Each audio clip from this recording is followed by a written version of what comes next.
The Pocophone F1 has recently received a 4K 60fps update, which is great news for anyone who's interested in using the Pocophone F1 as a video camera. In this video, I'll show you some demonstrative shots, and then after that, I'll explain why this feature is such a great addition.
So, how did you enjoy the clips? I think that they turned out very well, especially this one. I like this one a lot. Mainly because it took me forever to find this. What happened was I went outside looking for ladybugs, but then I couldn't find them. For some reason, they all disappeared when I'm looking for them. But instead, I found this guy who was just sunbathing because I think it rained not too long ago. He kind of fell asleep. I'll play that now.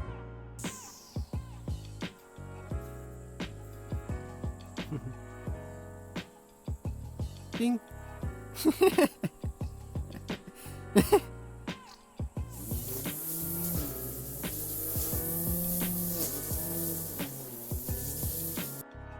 And we're back. It's actually been like a second for me, but I'm gonna edit that in.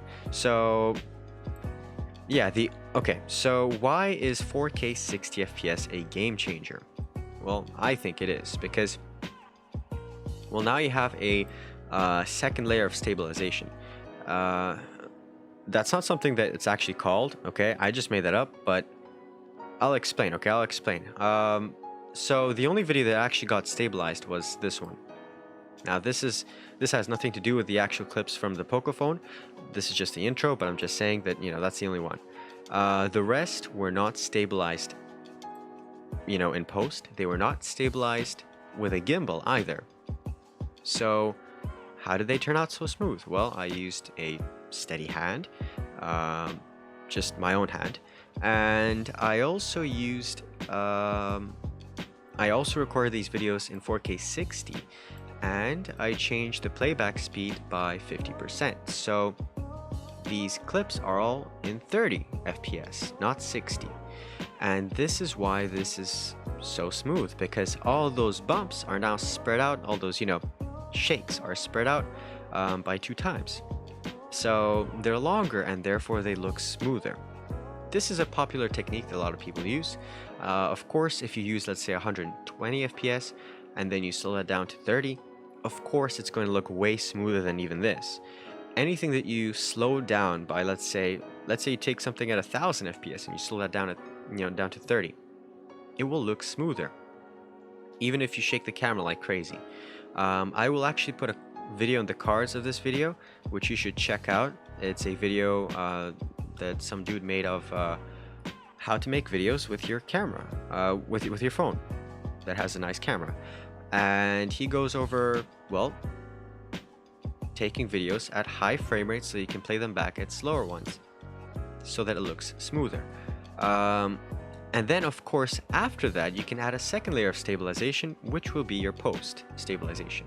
I would recommend that you don't go crazy with it. You just put on maybe 10% stabilization, and that's it.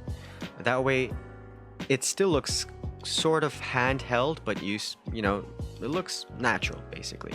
It looks natural, and if you stabilize it too much, what can happen is when you're recording the video, sometimes you pivot the camera at an angle by accident, of course, and that changes the angle of perspective. And what this can do is it can look, when you use the stabilizer, it can end up looking worse than it did without stabilizer, because the stabilizer will try and adjust for the difference in the camera's angle, but it can't. That'll look weird. It'll literally warp the image. So I don't recommend that. And if you do want to use warp stabilizer, make sure you don't angle the camera, you change the angle of the camera. I don't know how to explain it in words. I know how to explain it visually, but I only have one Pocophone, not 2, so I can't show you. So yeah. So I think that this is a great feature, and I've been waiting for this for a long time. And I think that at the Pocophone's price point, it's a really good camera for making videos. It really is. It's phenomenal. Unfortunately, because I've been moving around so much, I don't have the time to make videos. However, right now I did, today, because I went to a summer house where, well, we have some bees, we have some wasps, we have some trees and stuff like that. So I thought it'd be nice to record, so I did. But otherwise, we've got a lot of people walking around, stuff going on, so I can't record audio like, this voiceover. So yeah, I hope you enjoyed this. This is why 4K 60 FPS is so beneficial, at least to me. And I'm definitely going to make use of it, because I don't have a gimbal, and I could buy a gimbal probably later, because right now I actually have to save on weight. So this is a very good, just pick up and go option. You just pick up the Pocophone F1, use the 4K 60 FPS, feature, record in 4K 60 FPS, slow it down to 50%, put on some lo-fi, put on some lo-fi music, and then, you've got a theme going on here, slow and steady. So I think it looks great. I hope you enjoyed this video, and I'll see you whenever I can. Bye.